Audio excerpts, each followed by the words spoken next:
Good morning, adventurers. My name is Ben, and welcome to a morning show where I sit around, drink some tea, and talk about D&D. So first up for T&D today, I have my sweater mug. Don't really have a good reason. It was just in the front of the cabinet. That's all it takes sometimes. And inside of it, we have some Tension Tamer tea. I am very much dehydrated today, and so I need to drink a lot of water in addition to having something that will hopefully help cut a little bit of the headache that I have coming on. But that is that. More importantly, what we are talking about today, it is Friday, so normally we would be talking about something that my patrons, decided on. But it feels like I would be missing kind of the boat on this one if I did not take this opportunity to talk about D&D Direct, which happened yesterday in the middle of the day. For anyone that doesn't know, D&D Direct is whatever you want to call it, an event essentially that is like, a Nintendo Direct or a Sony update, PlayStation State of Play kind of thing. It's a big update. It like tells you what is going on and what is happening, what is coming soon. And they dropped some big stuff yesterday. So we are going to go through it in what I believe is the inverse order of most exciting, or least exciting to most exciting. The least exciting thing will be first. The most exciting thing will be last. Whatever that means to you. So we're gonna just sort of run backwards through it. And I'm the thing is, there isn't anything on this list that I'm not at least kind of excited about. But we will start with a little bit here. So first off, I think the most like normal kind of thing in this whole thing is that the new Dungeons & Dragons movie that's coming up has a title now. It is Dungeons & Dragons Honor Among Thieves. It is slated to release in 2023. They also came out with a logo for it, which is cool, but like it's just like the title of the movie. So that's cool. I'm excited about that because the last D&D movie is lovingly bad. I'm not upset about Jeremy Irons or anything like that, but it's not the best. It just isn't. So I've got high hopes for this one, in spite of the fact that it could also be just awful for no good reason. Following that, in my brain at least, we have kind of a toss-up here, so we'll go with one of them first. They are releasing quote-unquote campaign cases, which are a set of tokens for you to be able to transport to and from games, Dungeon Masters specifically. I think that they are kind of realizing that maybe that D&D games don't necessarily always happen at the Dungeon Master's house at this point, and coming out of COVID, coming to a place in COVID where people are getting back together more frequently, I guess is more the correct way to say that. People are traveling and they're looking to bring like the physical game to their table again. And so these campaign cases are kind of cool. They are tokens that you bring with you and you can set out. There are creature tokens and there are terrain tokens. So they are these essentially customizable little token things that you can put out on a battle map to help sort of denote what's going on the map. Super quick, super easy, fast, sort of flexible interpretations of these things that are happening. So that's a really cool product that they've got going. I am probably going to stick with the physical minis for the most part because I really love these little guys. But I am also probably going to pick these up just to see. I have to know, really, is what it comes down to. I have to know what the deal with them is. Next up, after that one, they are releasing a new starter set. It is pretty much the same as the other starter sets and the Essentials kit and everything like that, but it has a different adventure in it. This one is called Dragons of Stormwreck Isle, which makes me think that it is similar to Dragons of Icefire Peak, except it is going to be set on like a beach, essentially, which is cool. I'm not mad at that at all. But it is just another starter set. I'm obviously going to end up with it because I feel the like insane need to purchase all of the things that they are putting out for 5th edition for some reason. So I'll end up with that, but that is also fine and cool. I'm sure it's going to be another really great like introductory adventure. I actually really am a fan of the fact that Wizards is still putting effort into getting out adventures for lower level people / new players. Because honestly, if you have heard via a podcast or know enough about or have spent enough time on the internet, the 2 existing adventure modules for brand new players have kind of been spoiled at this point, and you wouldn't really get the magic of it. So I'm glad that they are still investing in creating introductory products for their tables with new adventures, because they are pushing new adventures for more experienced tables left, right, and center. Why wouldn't they be doing it for new players as well? So I'm actually very much appreciative of the fact that they are doing that, in spite of the fact that I don't generally run modules, and I haven't been a new player in, a while now. So it's not necessarily my bag, but I am definitely going to get it and check it out and see what the deal is with it, because I think it's a really good thing that they're keeping that as part of their sort of like growth mindset as they move forward here. Let's see. Yep. So we are into the next 3. There are 3 more things. They're the things that I am most excited about. These 3 things are big news in my mind. The ranking number 3 essentially here is that in Journeys Through the Radiant Citadel, they have revealed 2 of the adventures that are going to be in it, which is cool. They have gone ahead and they have pushed out a Caribbean and a Dia de los Muertos inspired adventure like snapshot for Journeys Through the Radiant Citadel, which again is the book that they announced a few weeks ago, which should be really cool.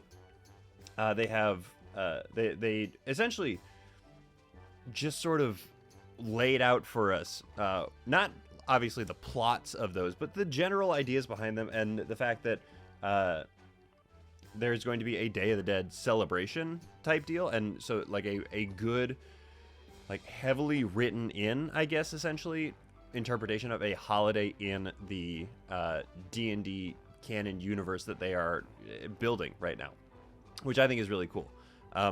For me, the book news comes above the tokens and the D&D movie and all that.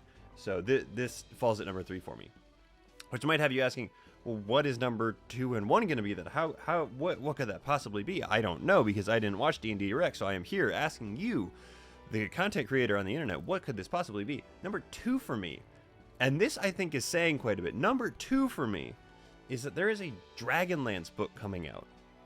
And not only is there a Dragonlance book coming out, there's a Dragonlance board game coming out that functions in conjunction with it.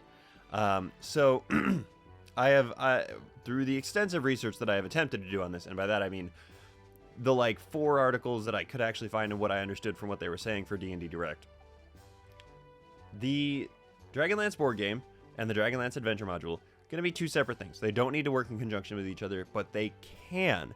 And if you do them together, you're going to have this weird interactive experience. And by weird, I mean very, very novel compared to the things that they have been doing thus far. It's really, it's fascinating to me, because the board game is more like they have built it as a quote-unquote battle game, and have described it akin to like a Risk or Stratego kind of thing. Something where it's like battling armies, that sort of thing.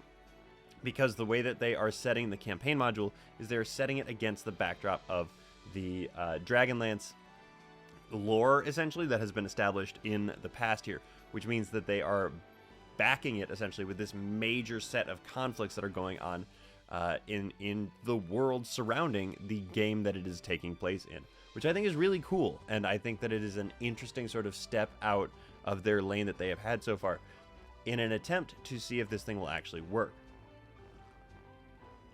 Do I know that it is going to work? Not at all. I feel like they haven't had a step like this ever, if not in a really long time, in the lifetime of 5th edition, in that they are attempting a brand new medium to work in conjunction with their tabletop role-playing game, which is a big ask, really, because you are asking the Dungeon Master and players to learn a board game in order to play this module to its fullest extent. In theory, they have assured everybody that they will be able to operate separately, and one will not be reliant on the other. So the adventure module will be able to be completed very easily and without loss of really anything without the board game. But if you're building it to be best when using it in conjunction with the board game, you're going to be losing something in there. That's just how that works, and I don't really know how they are planning on getting around that sort of fact, because of the fact that that is just how that goes. You know, it feels like something that they are trying, and I'm really excited about the fact that they're trying. I'm a little nervous about it because it's something that I am excited to see happen. I think it would be a really cool and novel concept, but I do not want it to move in that direction as a permanent installment in the legacy of 5th edition here, just because, you know, I get the feeling it would slowly over time transition to being more board gamey than roleplay gamey. And I don't want that to happen. So I'm hopeful, but I'm also cautiously optimistic about this one. And then, finally, the thing that I am most excited about, that I am super duper psyched about, they actually have faked us out on this one before. And by before, I mean earlier this month, they faked us out on this. On April Fool's Day, they being Wizards of the Coast, posted something about Spelljammer being confirmed. Well, now at D&D Direct, Spelljammer has been confirmed for 5th edition. And if you don't know what Spelljammer is, oh boy, you're going to want to do a little bit of your own research. But to put it in stripped down layman's terms, Spelljammer essentially is the space-hopping fantasy sci-fi space-time equivalent, and by equivalent I mean setting, in D&D, which is psych. Which I am psyched about. There we go. That is what I was trying to say about. Which is super exciting, which I am psyched about. There we go. Those are all the words I was trying to get out. Spelljammer is so cool. And because I am somebody who is introduced to the game in 5th edition, I have not gotten to really experience Spelljammer. So I am beyond stoked for this thing to come out, because it looks and sounds so cool. Now, the thing about this Spelljammer thing is they are not releasing it as a single book, in spite of the fact that I think that they could do that, and, you know, it would work just as well, but I think this is a money grab kind of thing, which is annoying. It's very annoying. However, I also kind of understand where they're coming from on this one, except for the fact that it's really not a cost-effective way to do it. So this one is coming out on August 16th, but they are selling it as a set. As a set. So you know how the Monsters of the Multiverse book was only part of a set, and still is only part of a set, and will be until like the middle of next month? This is part of a set. I want that to be very clear. You have to buy a full set of things. It is a cheaper set of things than that set. This one appears to be, as far as we can tell right now, according to Polygon, it appears to be $70 for this like sleeved set here. It comes in like its own slipcase, like that big sleeve thing. It comes with a Dungeon Master screen, a double-sided map, and 3 different books inside of it. Now, each of these books is very short. Also an important thing to note.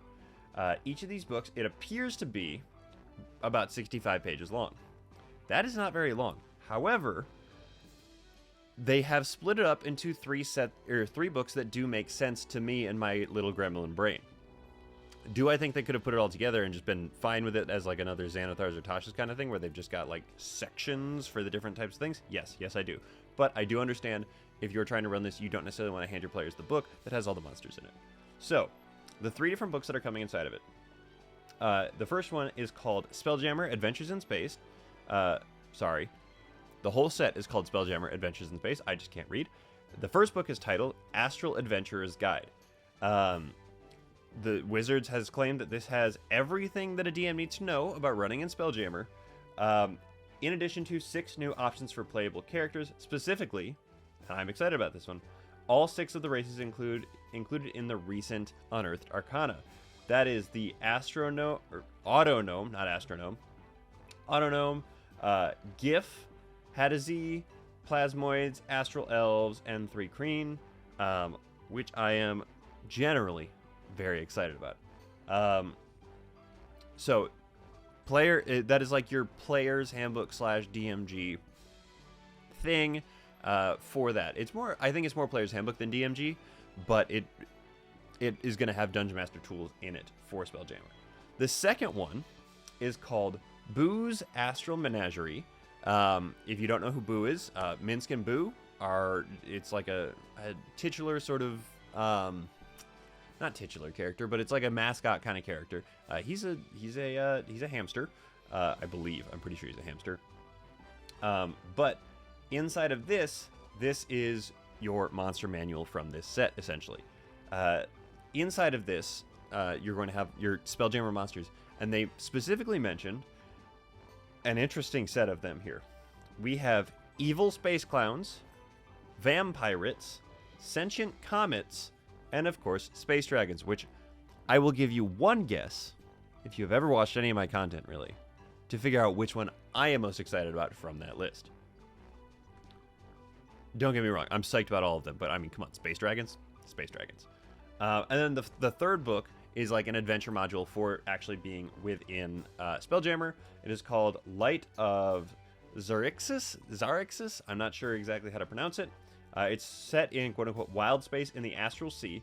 It is set in 12 episodes, each of which ends on like a cliffhanger. I do not know. I cannot understand and tell if that means that it is set to be 12 individual sessions that you play out, or it is 12 chapters, and when the party gets to the end of them, they get to the end of them. The fact that it is such a short book makes me think that it is an individual sessions kind of thing, but I'm honestly not super positive. So again, each of these books are only about 65 pages each, which adds up to a grand total of approximately 195 pages, which is, it's one of the slimmer, normal-sized books that they have, which makes me a little confused as to why they broke it down that way, because we're going to be getting a lot of cover space in that. But I mean, the actual sleeved set is probably only going to be about 1.5 inches to 2 inches across then, anyway. Whereas the normal one is like a good 2.5 inches across. So I am interested in that. I'm excited about that. I am psyched about Spelljammer. Everything I've heard about it makes me want to play it. I love it. I love sci-fi kind of stuff. So I am psyched for that one. But that is the rundown from D&D Direct, everybody. Please tell me if I missed something. Please tell me what you are excited about from D&D Direct, because it was a crazy set of announcements. It was absolutely insane. The least exciting thing on my list for me was D&D movie news update, and I am pumped about the D&D movie. So, like, it was a big day. It was a big day. So, anyway, getting into what it is, getting into the shows that we have coming out today and this weekend. Starting off strong on Friday. Here today we have Mayhem D&D, Off the Rails, Oxventure, Just Roll With It, The Strings of Fate, Rolling with Difficulty, The World of Low, and The Crowned DM. Jumping forward to tomorrow, Saturday, we have Dice Funk, Strange Hungers, and Coming Together Naturally. And finally, on Sunday, we have Super Idols, Roll for Your Life, Grinning Griffin, Dungeon Drunks, Library of Nightmares, The Chaos Brigade, Rise of the Forsaken, Chromatic Dice, The Strodcast, High Rollers, and Tabletop Notch. Please check them out. Let them know that I sent you, because at some point somebody's going to say something to me about it, and I think it's going to be funny. Yep. Same deal as always. But that does bring me to the end of everything I had to talk to you guys about today, which means thank you guys so much for making me part of your morning routine. I really do appreciate it. And thank you so much in particular to my patrons. You guys are the ones that make this show possible. I'm sorry that I didn't do an episode that you guys suggested today. It just felt like this was the right time to do this one. So maybe I'll do 2 of them next week that you guys have put in to, sort of even the scales a little bit. But hopefully you enjoyed this instead. But if you're interested in becoming a patron of mine, and normally getting to help shape Friday episodes, check out the link in the description of this episode for my Patreon. Thank you guys so much. But like I mentioned, that's everything I have. So don't forget, everybody, drink tea, play D&D, and keep on rolling.